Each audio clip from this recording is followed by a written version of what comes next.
So I'm a wood scientist by training, and so I consult on wood-related issues on projects. So that may involve anything from helping the architect or the engineer understand the type of wood, the condition of the wood, why is the condition the way that it has developed, why is the condition the way that it is, what are the potential treatment options for that. So any of those kind of things tend to be what I do as a wood scientist.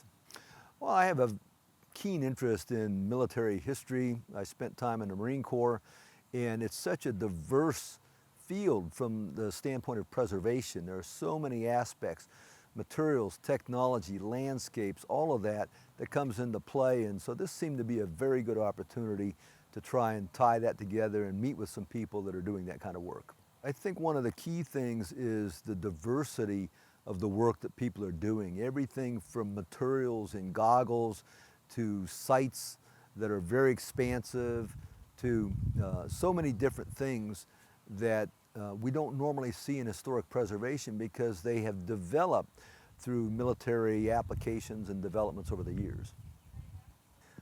The other thing I would say about the conference series is I believe that NCPTT is taking the right approach. We tend to have 100 plus or minus attendees. I think anytime you can keep it below about 150, it really enhances the opportunity for the interaction between all the participants. If you have a conference where you end up with 300 people, 500 people, you become very niche oriented. Since we have such diversity in subject matter at these conferences, keeping that number of participants low relative to other conferences, I think is extremely beneficial. Future symposia. I think the one that comes to mind because you look at the work of NCPTT and the grants that they have funded, there's an awful lot of information related to mining history, the development of mining certainly in the American West is an area that could be further explored. You've got materials, you've got cultural landscapes, you've got technology, you've got deterioration mechanisms, you've got all of those things tied together in environments that are being impacted certainly by climate change, but also with limited resources in many cases. So it's very difficult for people to do, in many cases, excellent work.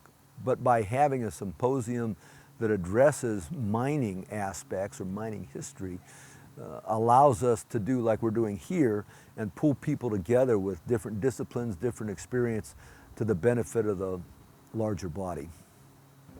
I think NCPTT provides a valuable service to the historic preservation community, and I would say that it's as a taxpayer, it's disappointing that we struggle to do the level of work that is done through NCPTT. So it's kudos to the staff and everyone that takes advantage of the somewhat limited resources and gets out of it not only the grants, but things like a symposium like this.